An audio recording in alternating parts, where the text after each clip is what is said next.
کس کمنټس کړی دی موږ د بېنظیرو د روپو لپاره رجسټریشن کړی دی خو موږ ته یې ویلي دي چې تاسو د دې لپاره اهل نه یې نو موږ به ځان د دې لپاره څنګه اهل کوو که تاسو هم رجسټریشن کړی نو تاسو خپل اهلیت چې دی چیک کړئ که طریقه نه درځي نو د دې په باره کې زموږ په یوټیوب چینل کې ویډیو شته خو د هغې لپاره به یوټیوب ته ځئ هلته که مظلومیار سپیک سرچ کوئ نو هلته لاړ شئ په لینک باندې کلیک کړئ او خپل اهلیت چې دی دا وګورئ که تاسو اهل یې نو تاسو ته به د بېنظیر روپۍ چې دي دا ملویږي که تاسو اهل نه نو تاسو ته به د بېنظیر روپۍ چې دي دا به نه ملویږي د کس د سوال نه راځو دی وایي چې زه به ځان څنګه اهل کوم نو په دې کې تاسو ځان نشئ اهل کولی ځکه زیاتکر کسان خو دا خبره کوي چې کله احساس پروګرام نو دوی چې خالي پی ټي آی والو ته چې دی دا روپۍ ملویږي اوس چې د بېنظیر نوم پې پروت دی نو زیاتکر کسان دا خبره کوي چې دا پیپل پارټۍ والو ته ملویږي نو دا پارټۍ والو ته دا روپۍ چې دي دا نه ملویږي د دې لپاره به تاسو دفتر ته ځئ او هلته کې به رجسټریشن کوئ کله چې تاسو هغه معلومات هغو له ورکئ نو هغه معلومات راواخلئ اسلام آباد ته ور ولګي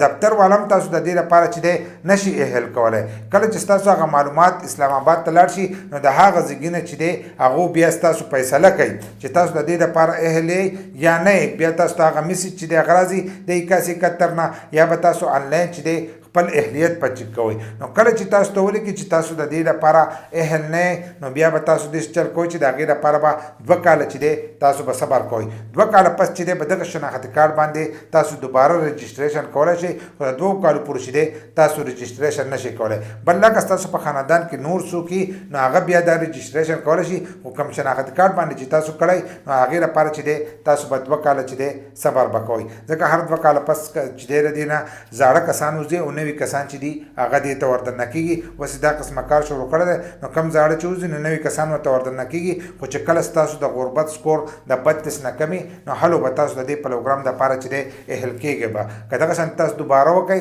او په هغې کې هم ستاسو مالي حیثیت برابري نو بیا به هم دا روپۍ چې دي دا به تاسو ته نه میلاویږي